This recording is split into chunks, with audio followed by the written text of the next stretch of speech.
Things become dangerous when you're out of control.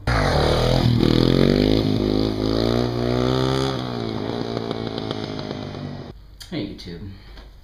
I see a lot of YouTube videos. I watch a lot of vloggers.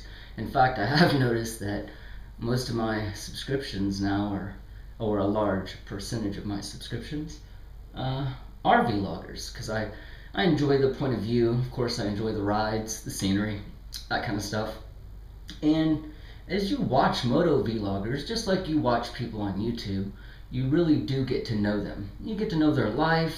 You get to have a glimpse into the whole of their life. And you get to know them, or you feel like you do. And as I watch so many of these Moto Vloggers, I inevitably see the crash videos. And every time I sign into YouTube and I see that, someone I know online, on YouTube, has had a crash, it affects you. It affects you just like someone you know, a friend of yours, being in an accident. And it really does. And here's the thing, I see it so much. I'm kind of surprised how much I see it. If you look around on YouTube for Moto Vloggers and you get to know people and you watch them long enough, or you look at enough of them, you will come across many crash videos. Especially, it seems, with sport bikes. I've never, my first bike was a Softail Night Train, and other than some guy being way too drunk and falling over in a parking lot, or the deer stories from Iowa, guys just didn't wreck Harleys left and right. It just doesn't happen, or at least not with the people that I ever knew over the span of like 5 or 6 years. It did not happen. You didn't hear about people going down just every other week, brand new bikes getting destroyed. Whereas sport bikes seem to have a life expectancy of about 3 months, 4 months, 6 months, in some cases, and a lot less in others. How do you improve your riding skills? Whether you're a completely brand new rider or you're a somewhat experienced rider, no matter where you're at, because we're all at different levels of talent, experience, skill, whatever you want to call it, we're all at different places. But no matter where you are, how do you improve safely? Because we all want to excel, and we'll tend to push things, or maybe it's just me. How do you improve? How do you find that line of where your comfort zone ends, where you go from being in 100% total control to, oh shit? There's a razor thin line that all of us dance back and forth with every day on these things. And intentionally. It's not like it's an accident. We're pushing it because that's how you excel. That's how you expand your abilities. And since we're all doing that, why don't we have an open conversation about ways and means that we could safely do this? What you're doing is finding that line in that maneuver, and finding that line between I'm in control and oops, oh shit, and dancing between it. And obviously the goal is to be able to further that line on a consistent basis at your own pace. And this is one of the things that I think can make all of us safer riders, as well as more advanced riders, is learning to take that line slow.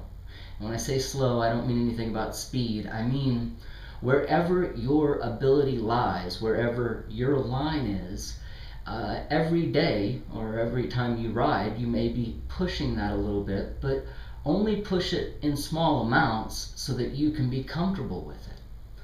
Wheelies are a great example, and it's a really great example because it kind of hits the spectrum of people's ability. If you're brand new on a motorcycle, there's people who've been riding for years, but they've never done a wheelie, and they don't want to, they have no desire to. Even the thought of it just freaks them out. That's just not something I do. Whereas on the other end of the scale, you've got guys that are as comfortable on the back wheel as they are anywhere else, and prefer it that way.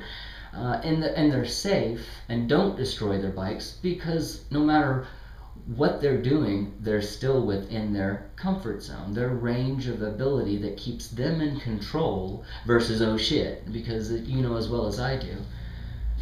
So on some of these things, you only get one oh shit, or the bike's gone or you are. And what I'd like to see is all of us be able to progress and enjoy what we do without watching people drop like flies, because it seems that people ride outside of their experience level a lot. When I mentioned the wheelies, kind of a good example for me, because I guess when it comes to wheelies, on a scale of 1 to 10, 10 being advanced and 1 being novice, I would say I'm 3, like on the 3 scale, maybe 4 on a good day. But by knowing what my skills are and knowing what I've practiced being in control, by knowing that, I can stay within that and push that line and that ability just a little further every day. Life is cumulative. So day after day, month after month of doing it correctly and practicing it in a controlled manner, where I'm being completely safe, I can continue to improve without worrying about destroying my bike, or I guess there's always that thing, if it is your life.